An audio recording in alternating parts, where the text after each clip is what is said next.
invitando a Rogelio Figueroa porque el viernes, que yo estaba libre, estaba escuchando a Rubén entrevistando a Rogelio desde El Conquistador, donde Mida celebró su convención anual y cedió ante las presiones de los partidos políticos, de los dos partidos políticos principales, para no invitar a ninguno de los otros candidatos de los partidos políticos. Y resulta que lo que es igual no es ventaja,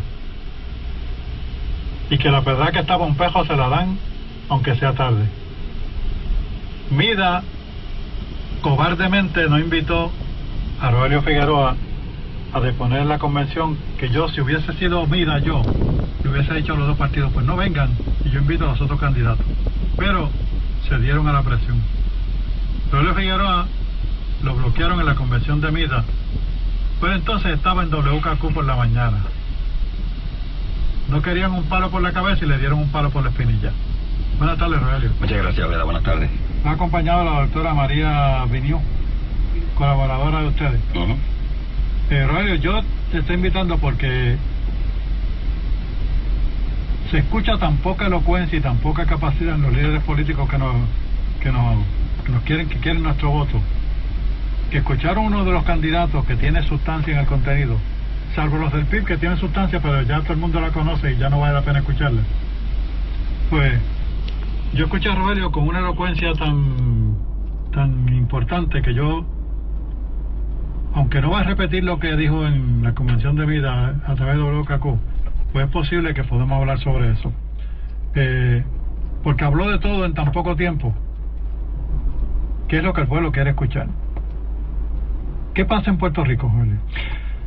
Mira, lo que pasa en Puerto Rico es que nosotros estamos ya a un nivel en nuestro desarrollo como pueblo que no podemos continuar actuando como un pueblo niño o un pueblo inmaduro o un pueblo nuevo, cuando ya somos un pueblo que está entrando en una edad que requiere que nosotros entremos en un próximo nivel.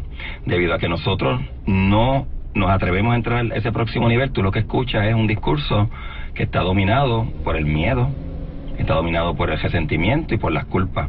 Si tú miras dentro del ruido que tú escuchas por radio, por televisión, en los periódicos, etcétera, tú puedes ir a la raíz de ese discurso. Lo dominan tres emociones fundamentales. Que no saben el miedo, hacer el discurso, los políticos no saben hacer el discurso. El miedo, pero tú no notas que es todo un discurso de miedo. Te meten miedo con el estatus, te meten miedo con el criminal, te meten miedo con el niño del caserío, te meten miedo con el rico, te meten miedo con el otro. Resentimiento, el culpable es el del caserío, el culpable es de la urbanización, el culpable es el rico, el culpable es el otro, el culpable son los americanos, el culpable es la globalización, el culpable. Y entonces el resentimiento es este sentido de que tú te sientes que has sido atropellado. Eso es lo que domina a Puerto Rico hoy. Para nosotros salir de donde estamos, nosotros tenemos que empezar un discurso nuevo. Ese discurso tiene que ser lo contrario de lo que estamos viviendo hoy. El contrario del miedo es la solidaridad, es el amor. Es decir, mira, yo no puedo tenerle miedo al otro puertorriqueño porque sea estadista, no le puedo tener porque sea estadolibrista, no le puedo tener miedo porque esté en la colonia. El miedo que ha sido sembrado entre nosotros los puertorriqueños, donde uno de los más importantes, porque es fabricado, que es el miedo al estatus, nosotros tenemos que sacarlo del miedo y decir, del medio y decir, yo no le voy a tener miedo al estatus, yo voy a enfrentar esto, yo voy a atenderlo desde la posibilidad que tienen todos los estatus y sin temer a otro puertorriqueño. Tampoco darle la importancia que no merece. Tampoco darle la importancia que no merece, porque lo estamos viendo como si fuera el cuco. El estatus no es un cuco, el estatus es unas oportunidades basadas en unas estructuras políticas. La colonia tiene sus oportunidades, la estadidad tiene sus oportunidades, la independencia las tiene, la libre asociación. Pero si todo lo basamos en miedo, no vamos a ver las oportunidades nunca. Vamos a ver lo malo del otro estatus y no vamos a tener la oportunidad de ver lo bueno que hay en el puertorriqueño, en lo que estamos viviendo hoy y lo que podemos vivir. Resentimiento.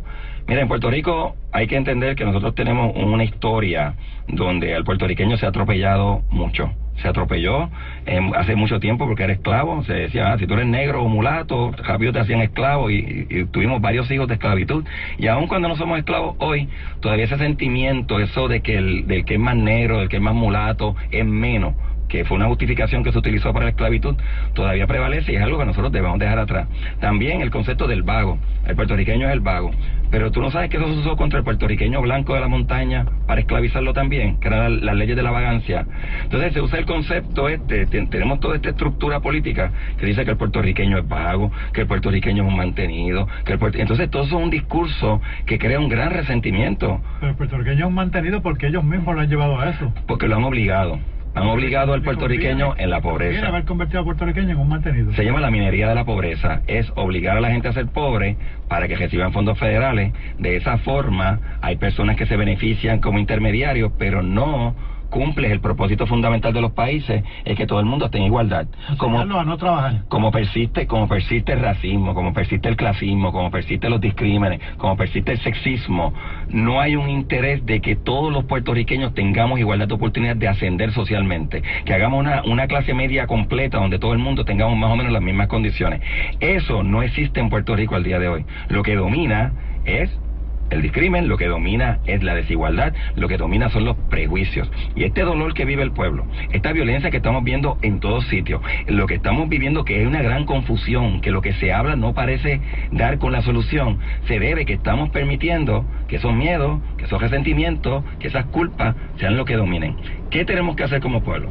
Entender que en el proceso político, cuando hablo del proceso político es el verdadero proceso político, donde las personas hablan y los otros escuchan, donde tú le puedes rebatir una idea al otro, que es lo que se supone que hubiera ocurrido en Mida.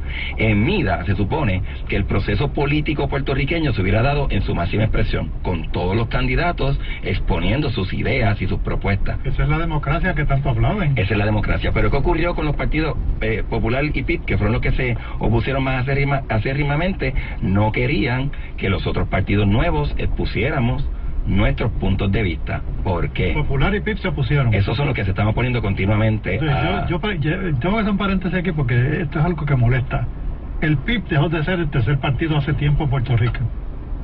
El Partido Puertorriqueño por Puerto Rico le ganó al PIP en las pasadas elecciones. La gente tiene que recordar eso. O sea, ¿por qué se le da estatus de tercer partido a lo que queda del PIP cuando hay un partido que conquistó con los votos esa tercera posición? Yo me pregunto por qué son tan cobardes que permiten esto. El PIB no existe en la realidad. En el caso del Partido Puertorriqueño por Puerto Rico, a pesar de la elocuencia en tu mensaje y en las verdades que tú dices, ¿por qué el país no te sigue como tú quisieras? Mira, es que toma tiempo, Ojeda. El miedo sembrado en este país con el estatus era tan horrible. Yo te voy a decir algo que es una realidad. Cuando nosotros empezamos Puertorriqueños por Puerto Rico, nosotros teníamos un ideal, que es decir, contra los puertorriqueños podemos crear una política que sea transparente estatus, o sea, que nosotros, estadistas, independentistas, estadolibristas, podamos colaborar juntos y podamos hacer las cosas por Puerto Rico. Cuando nosotros empezamos con esa idea, no había ni siquiera las palabras para describirlo, era bien difícil tú expresar las ideas, ni siquiera se había permitido el lenguaje que le permitiera a los puertorriqueños no tenerle miedo al estatus del otro, no se permitía que nosotros nos pudiéramos ver en colaboración, aún cuando el otro quiere otro estatus, no se nos permitía decir, oye, precisamente en perderle el miedo al estatus que está la solución, porque ahí podemos aceptar cualquier estatus sin ningún problema, además de que podemos tener prosperidad mientras lo atendemos, no como ahora, que nos frizamos, nos paralizamos, no podemos echar para adelante cuando estamos hablando de estatus, es como que el estatus nos da tanto miedo, que nos paraliza, nos polariza, nos vuelve tribales. Ese es precisamente el principal escollo de nosotros crear un pueblo unido en Puerto Rico. Así que en estas elecciones es bien importante que el pueblo vea que hay una papeleta que habla de las tres alternativas de estatus y hay otra papeleta que habla de los partidos. Por fin en la historia puertorriqueña, la gran farsa donde decían que un partido era un estatus, donde el PNP era la estadidad, donde el PIB era la independencia, donde el Partido Popular era el ELA, y eso es una farsa que ya no va a aplicar más, porque en la elección vamos a ver el estatus por un lado y los partidos por otro. Eso es una oportunidad histórica de que el pueblo de Puerto Rico ya empiece a desligar esas dos cosas que nos causan tanto miedo y nos llevan a votar, por ejemplo. El pueblo tiene que darse cuenta de esto. El pueblo es el que tiene que despertar a esto.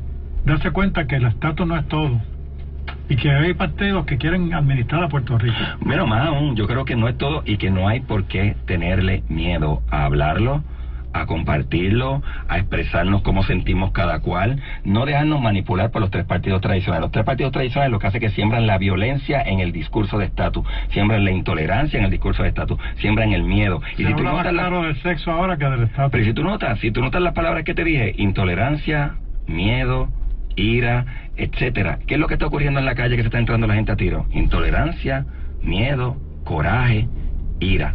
Si tú notas, el discurso tradicional político de esos tres partidos es semilla